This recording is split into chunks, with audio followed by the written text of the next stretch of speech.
Bueno, de inmediato les quiero presentar a mis invitados. Ana María Ospina, estratega política. Muchísimas gracias, Ana María, por acompañarnos.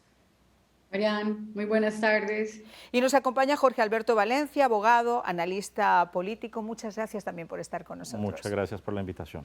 A ver, Ana, esto es una estrategia, quiero decir, es cierto que se va a votar quizá más con el corazón que con la cabeza, se va a votar quizá por el menos malo, no quizá por el mejor, pero sí es cierto que hay dudas y hay miedos y esas amenazas que se han vertido en las redes sociales a través de cuentas falsas, invitando a la gente o convocando a la gente a cometer actos vandálicos y a no aceptar el resultado de las elecciones, es una guinda muy difícil de tragar en este pastel. Mariana, así como tú lo presentabas al inicio, realmente estamos en una situación muy complicada para estas elecciones en Colombia.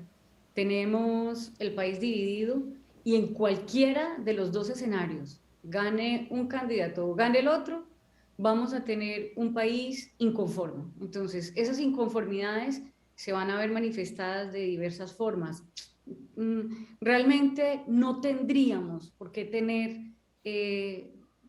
asuntos de estallidos sociales con violencia y con actos vandálicos el mismo día, porque realmente el gobierno colombiano se ha esforzado muchísimo por garantizar que las elecciones puedan desempeñarse y desarrollarse en un estado de derecho. Pero sí vamos a tener un clima de inconformidad total durante las siguientes semanas. Claro que cada una de las dos orillas pues tendrá formas diferentes de manifestar su inconformidad.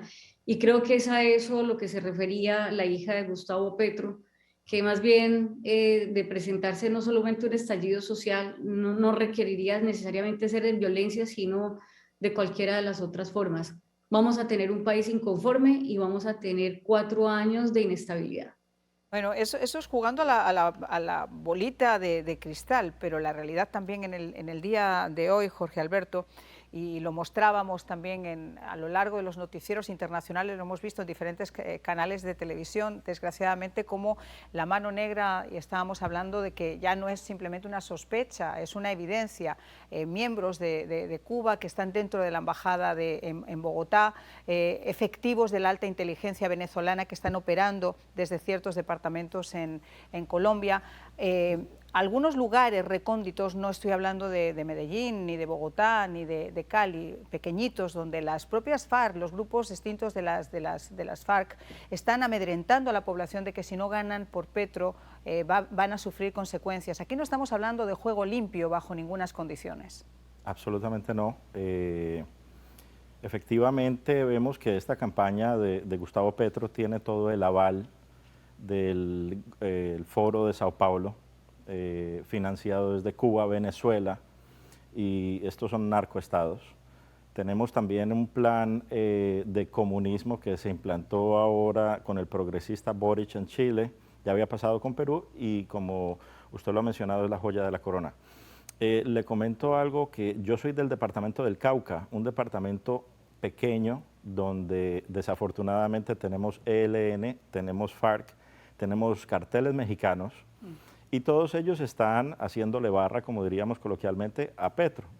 Muy lamentablemente hace un par de días, no sé, la teleaudiencia lo pudo ver, un indígena Misak, guambiano, sí, se había pronunciado en las redes diciendo, bueno, yo no voy a votar por Petro por esto, esto y lo otro, y apareció asesinado. Esto es gravísimo, pues porque realmente hay un terrorismo presionando a la población a que no salga a votar o que voten por Petro, y eso es constreñimiento. No, y hoy el propio ministro de Defensa ha mostrado a través de los medios de comunicación las imágenes de esas amenazas también, esas convocatorias a actos vandálicos. Aquí no estamos hablando solamente de aceptar o no aceptar un resultado, estamos hablando de salir a las calles a destruir, como pasó, por ejemplo, recientemente en el paro nacional, y ahí estamos hablando de cosas distintas, hechas además desde cuentas falsas, con perfiles falsos, muy similar al modus operandi de lo que ocurrió, por ejemplo, en Chile, de lo que ocurrió recientemente en Honduras y de lo que ocurrió también en Barcelona. Pero vamos, si les parece, a escuchar qué fue lo que dijo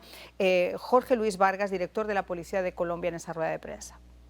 Han sido llamados a través de redes sociales, de perfiles apócrifos, de perfiles anónimos, en la red oscura y en la red profunda, en donde llaman a cometer actos violentos y desconocer los resultados electorales. Hay en el Plan Democracia más de 320.000 hombres desplegados a lo largo y ancho del país para que en todos los puestos de votación, 12.000 a nivel nacional, y los ciudadanos puedan salir a votar libremente. En estos días se refuerzan las medidas de seguridad en todas nuestras bases militares. 320.000 hombres están desplegados en ese plan que han llamado Plan Democracia.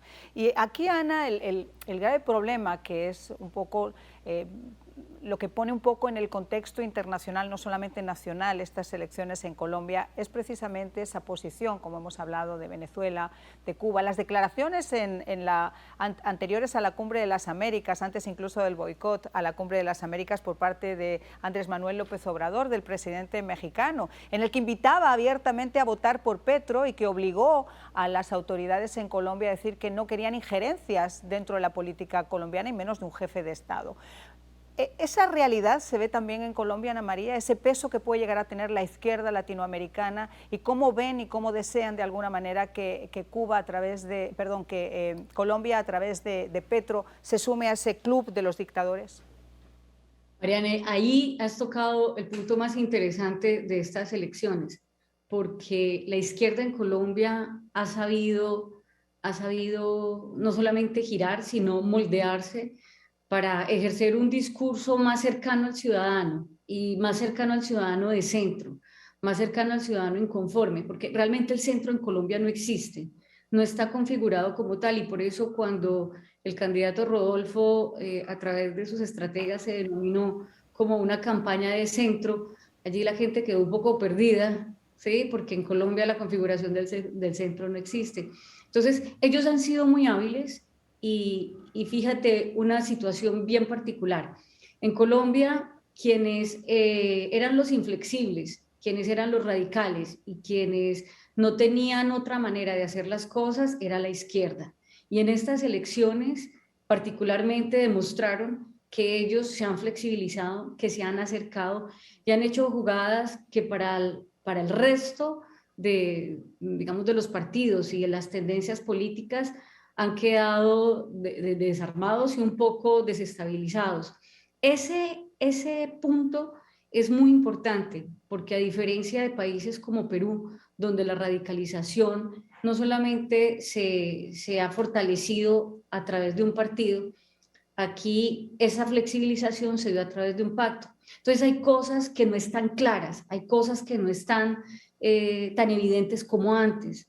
Por eso es que en esta contienda ahorita, en la segunda vuelta, se puede pensar de que el pacto histórico haya podido recuperar o recaudar esos votos que les hacían falta para poder estar muy a la par con el candidato Rodolfo. Bueno, yo hacía varias preguntas antes de irnos a la pausa y le voy a pasar la palabra a Jorge Alberto Valencia, que también es abogado y analista político. Anita hablaba de la flexibilización de los mensajes, que hasta cierto punto es cierto, pero también yo hablaría de la distorsión de los mensajes, de cómo uno se proyecta de cara a la galería y lo que después se demuestra que eres o cómo realmente estás actuando dentro de tu propia campaña. Correcto. Estas elecciones son muy interesantes, al mismo tiempo muy mediocres, en cuanto ninguno de los candidatos tiene una doctrina, unas bases ideológicas firmes. Vemos que Petro pues, ha capitalizado en la desesperanza de una gran cantidad de colombianos de todos los estratos, con un argumento de cambio. Lo que la gente pues, no se da cuenta es que ha logrado agrupar a lo peor de Colombia, si podemos decirlo, en cuanto a corrupción, exguerrilleros, como decía el gran Álvaro Gómez, cuando una persona empuña las armas, está inhabilitado moralmente para ser servidor público, presidente, pues la primera magistratura.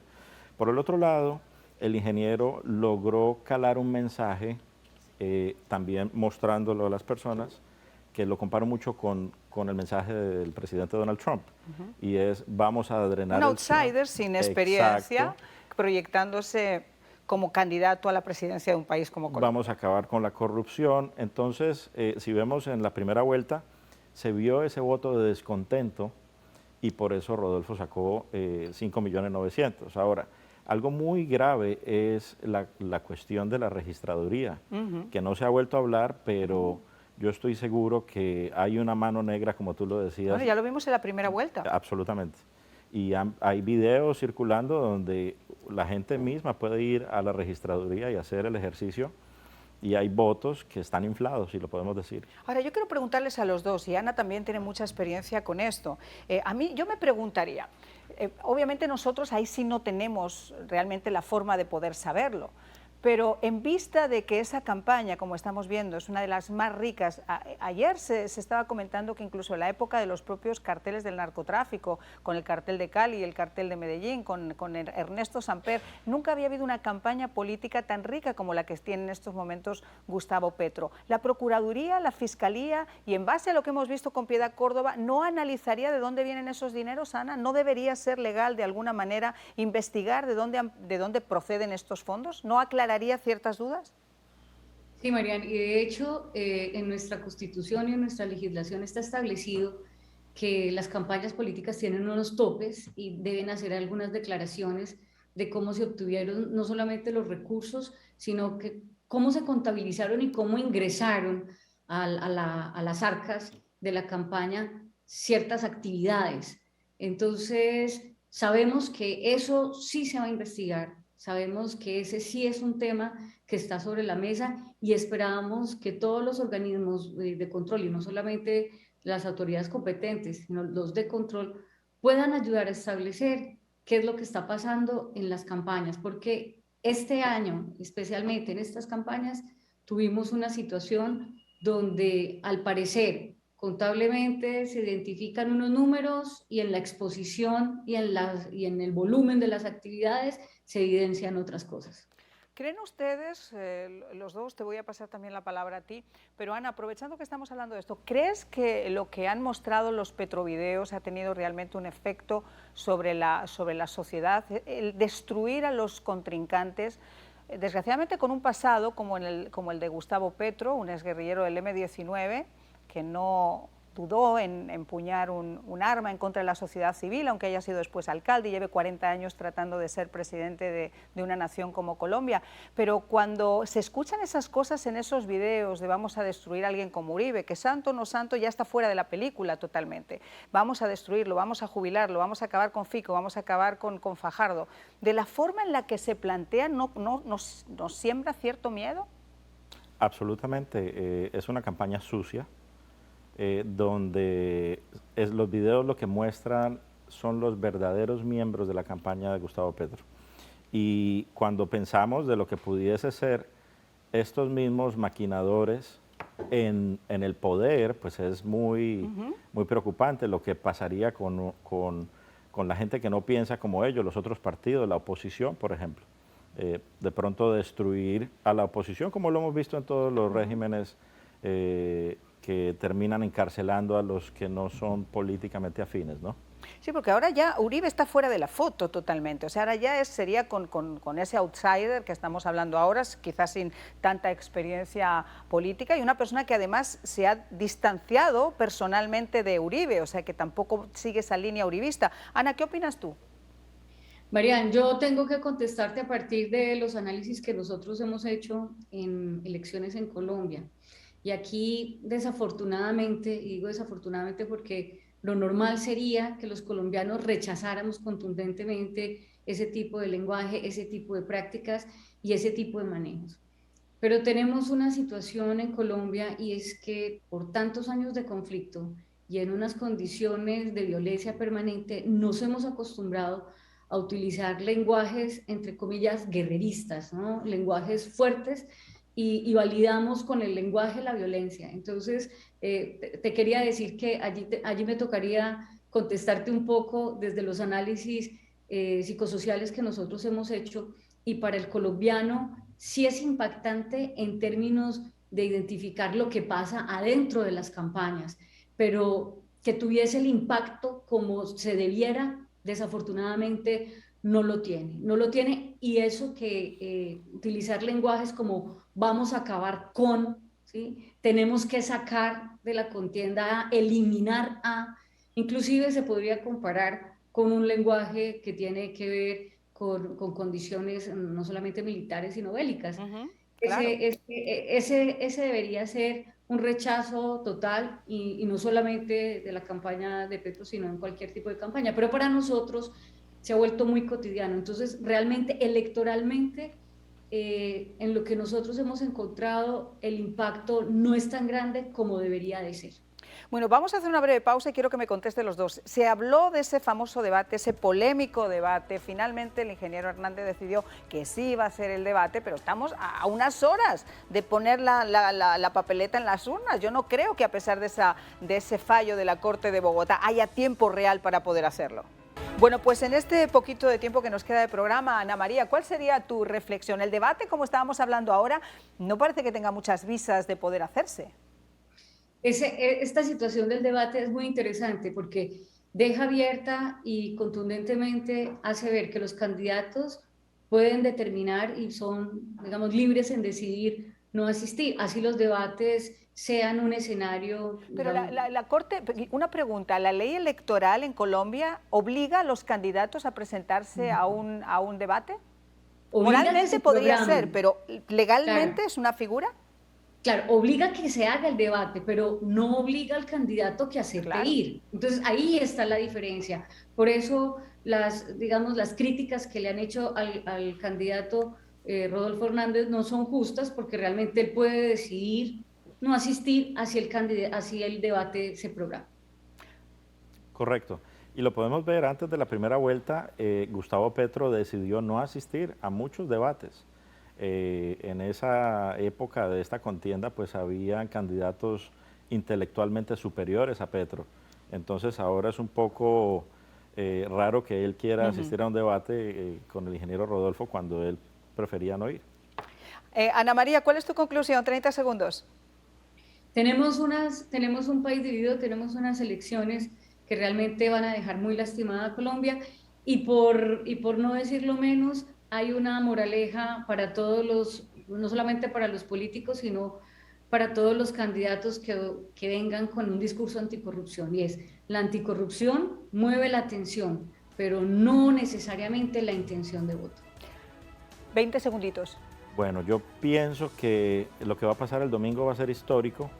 Yo considero que Colombia va a derrotar al comunismo y van a hacer una nueva era en la política colombiana, donde la gente ya aprendió a través de todos estos años que se debe votar con conciencia por alguien que tenga moral en la política.